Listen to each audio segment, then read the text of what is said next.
Bonjour mes chers élèves, j'espère que vous portez bien. Installez-vous devant vos écrans, on va commencer par le calcul mental, trouvant des fractions équivalentes. Prenez vos ardoises et complétez les fractions équivalentes en écrivant le numérateur ou le dénominateur manquant.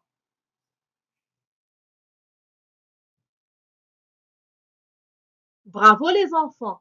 Donc, pour trouver une fraction équivalente, on doit multiplier le numérateur et le dénominateur par le même nombre. Ici, on a multiplié 5 fois 3 pour trouver 15. La même chose, on va multiplier 2 fois 3 est égal à 6. Donc, la fraction équivalente à 2 cinquièmes, c'est 6 quinzièmes. Même chose ici. Pour trouver 4, on a multiplié 1 fois 4. Donc, on va multiplier 4 fois 4 pour trouver 16. Donc, la fraction équivalente à un quart, c'est 4 seizièmes. Alors, qu'est-ce qu'on peut constater? Bravo, on constate que pour trouver des fractions équivalentes, il faut multiplier ou diviser le numérateur et le dénominateur par le même nombre. Passons maintenant à notre leçon comparer et ranger des fractions. Cette leçon a pour objectif comparer et ranger des fractions ayant le même dénominateur, comparer et ranger des fractions ayant le même numérateur et ranger des fractions représentées sur des droites numériques. Voici Alice et Idriss. Chacun a une tablette de chocolat partagée en 12 morceaux égaux. Idriss a mangé 3 morceaux. Donc, quelle fraction représente la partie mangée du chocolat d'Idriss? Bravo, c'est 3 douzièmes. Et Alice a mangé 6 morceaux de chocolat. Alors les enfants, quelle fraction représente la partie mangée du chocolat d'Alice? Oui, c'est 6 douzièmes. Maintenant les enfants, qui peut me dire qui a mangé le plus de chocolat? Donc, c'est Alice. Allons voir avec une autre représentation visuelle. Est-ce que c'est la bonne réponse?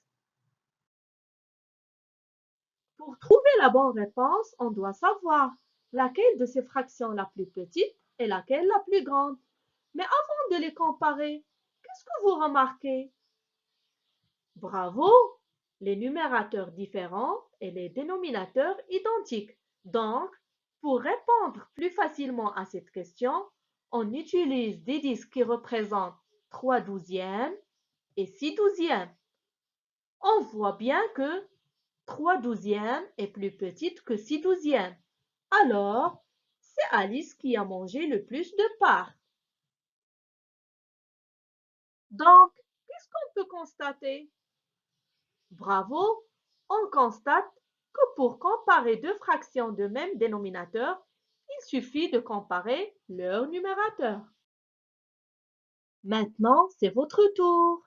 Allez-y les enfants, prenez vos ardoises et comparez ces deux fractions. Oui, bravo les enfants. Donc, ces deux fractions ont le même dénominateur, alors on compare leur numérateur. 10 est plus petit que 13, donc la fraction 10 quinzièmes est plus petite que la fraction 13 quinzièmes. Comparez aussi ces deux fractions. Bravo les enfants! La fraction 8 neuvièmes est plus grande que la fraction 4 neuvièmes. Maintenant, si on veut comparer ces deux fractions, mais avant de les comparer, qu'est-ce que vous remarquez? Bravo! Les numérateurs sont identiques et les dénominateurs sont différents. Alors, pour les comparer, comment faire? Oui, là encore, on utilise la représentation visuelle. Lorsqu'on fait des quarts, on partage en 4. Et lorsqu'on fait des dixièmes, on partage en 10. Les parts sont donc beaucoup plus petites. Je prends le même nombre de parts. S'ils sont plus petites, la surface coloriée est inférieure. Donc, maintenant, vous pouvez me donner la bonne réponse? Bravo! Plus il y a de parts, plus ils sont petites, plus la fraction est petite. Donc, la fraction 3 dixièmes est plus petite que la fraction 3 quarts.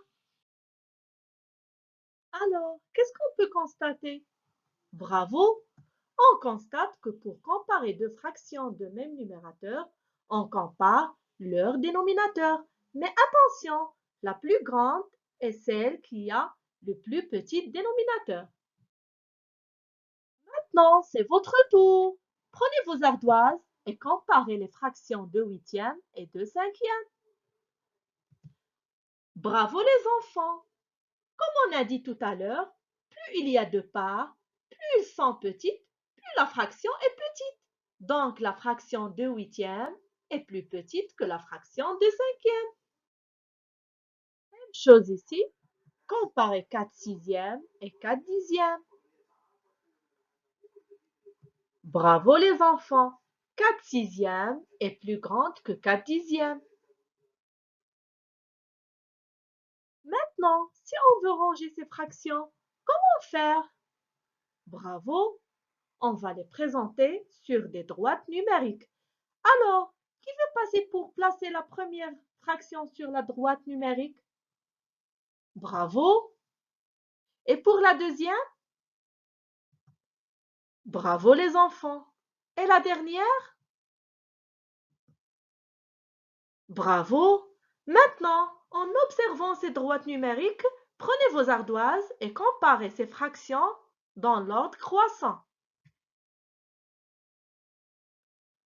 Bravo!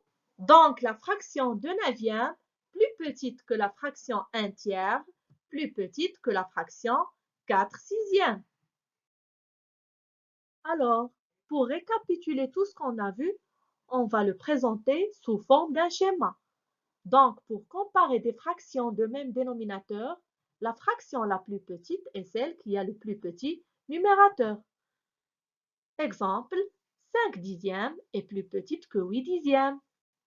Et pour comparer des fractions de même numérateur, c'est le contraire. La fraction la plus petite est celle qui a le plus grand dénominateur. Prenons un autre exemple. 3 quarts est plus grande que 3 dixièmes. Maintenant les enfants, prenez vos ardoises, on va ranger les fractions suivantes. Allez-y, rangez ces fractions dans l'ordre décroissant. Mais avant de commencer, qu'est-ce que vous remarquez? Bravo! On remarque que ces fractions ayant le même dénominateur. Pour les ranger, on range leur numérateur.